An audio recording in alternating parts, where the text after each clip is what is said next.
السلام علیکم ورحمۃ اللہ وبرکاتہ۔ سیرت النبی صلی اللہ علیہ وآلہ وسلم پارٹ 3 ماہ نبوت طلوع ہوا۔ حضرت ابن عباس رضی اللہ تعالیٰ عنہ کہتے ہیں کہ حضور نبی کریم صلی اللہ علیہ وسلم اس دنیا میں تشریف لائے تو آپ کے انوال نال کٹی ہوئی تھی۔ انوال نال کو بچے پیدا ہونے کے بعد دایا کاٹتی ہے۔ آپ ختنہ شدہ پیدا ہوئے۔ عبدالمطلب یہ دیکھ کر بے حد حیران ہوئے اور خوش بھی ہوئے۔ وہ کہا کرتے تھے میرا بیٹا نرالی شان کا ہوگا۔ آپ کی پیدائش سے پہلے مکہ کے لوگ خشک سالی اور قحط کا شکار تھے، لیکن جون ہی آپ کے دنیا میں تشریف لانے کا وقت قریب آیا، بارشیں شروع ہو گئی، خشک سالی دور ہو گئی، درخت ہرے بھرے ہو گئے اور پھلوں سے لد گئے، زمین پر سبزہ ہی سبزہ نظر آنے لگا۔ پیدائش کے وقت آپ اپنے ہاتھوں پر جھکے ہوئے تھے، سر آسمان کی طرف تھا۔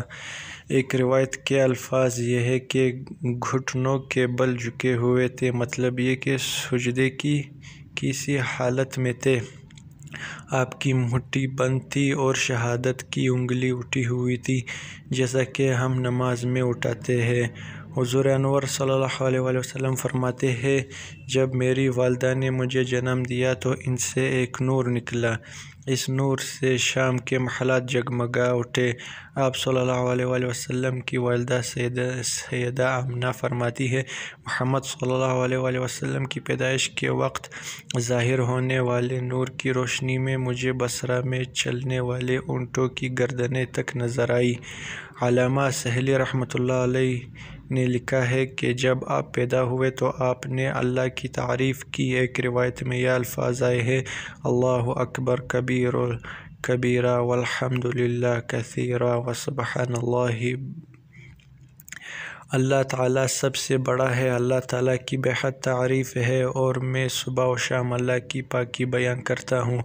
آپ کی ولادت کس دن ہوئی اس بات پر سب کا اتفاق ہے کہ وہ پیر کا دن تھا۔ آپ صبح فجر طلوع ہونے کے وقت دنیا میں تشریف لائے۔ تاریخ پیدائش کے سلسلے میں بہت سے قول ہیں۔ ایک روایت کے مطابق 12 ربیع الاول کو پیدا ہوئے، ایک روایت 8 ربیع الاول کی ہے، ایک روایت 2 ربیع الاول کو پیدا ہوئے۔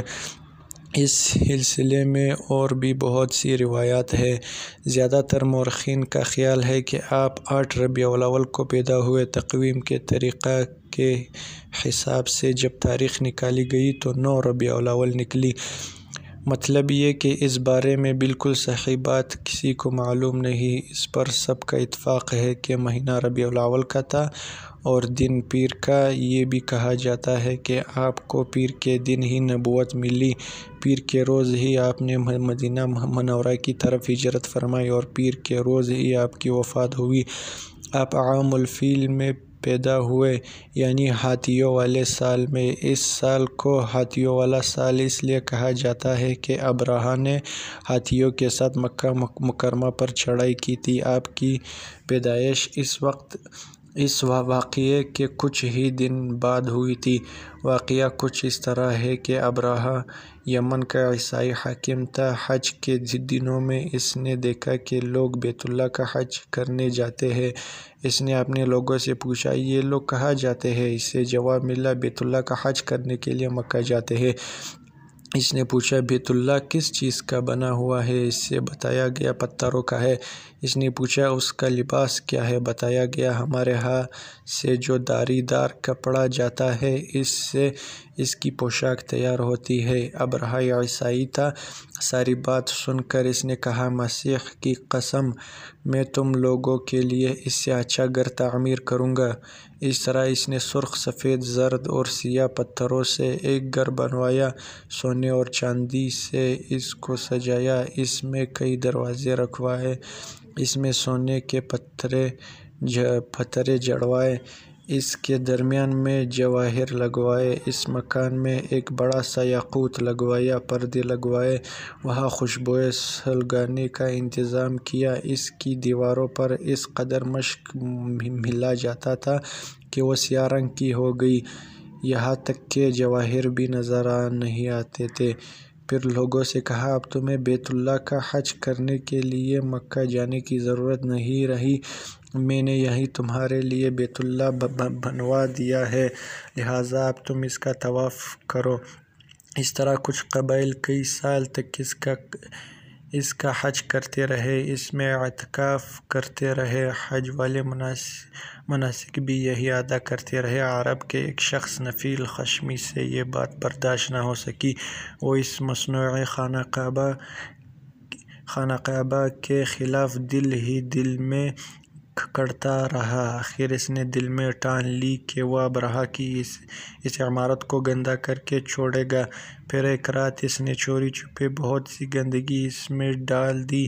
ابرہہ کو معلوم ہوا تو سخت غضبناک ہوا، کہنے لگا یہ کارروائی کسی عرب نے اپنے کعبہ کے لیے کی ہے، میں اسے ڈانٹوں گا، اس کا ایک ایک پتھر توڑ دوں گا۔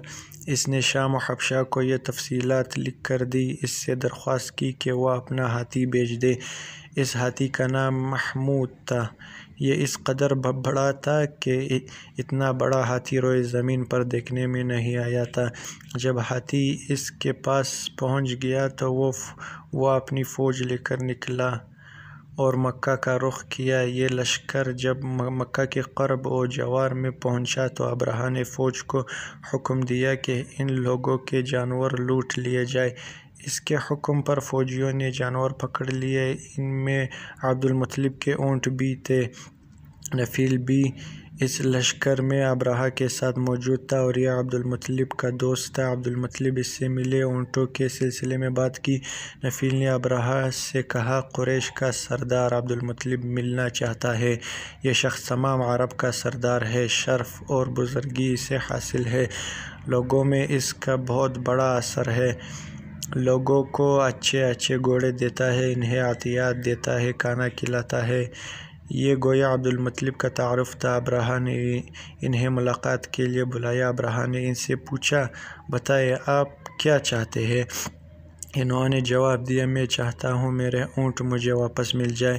ان کی بات سن کر ابرہہ بہت حیران ہوا۔ اس نے کہا مجھے تو بتایا گیا تھا کہ آپ عرب کے سردار ہیں، بہت عزت اور بزرگی کے مالک ہیں، لیکن لگتا ہے مجھ سے غلط بیانی کی گئی ہے، کیونکہ میرا خیال تھا آپ مجھ سے بیت اللہ کے بارے میں بات کریں گے جس کو میں گرانے آیا ہوں اور جس کے ساتھ آپ سب کی عزت وابستہ ہے، لیکن آپ نے تو سرے سے اس کی بات ہی نہیں کی اور اپنے اونٹوں کا کارونا لے کر بیٹھ گئے، یہ کیا بات ہوئی؟ اس کی بات سن کر عبد المطلب بولے آپ میرے اونٹ مجھے واپس دے دے، بیت اللہ کے ساتھ جو چاہے کرے، اس لیے کہ اس گھر کا ایک پروردگار ہے، وہ خود ہی اس کی حفاظت کرے گا، مجھے اس کے لیے فکر مند ہونے کی ضرورت نہیں۔ ان کی بات سن کر ابرہہ نے حکم دیا ان کے اونٹ واپس دے دیے جائیں۔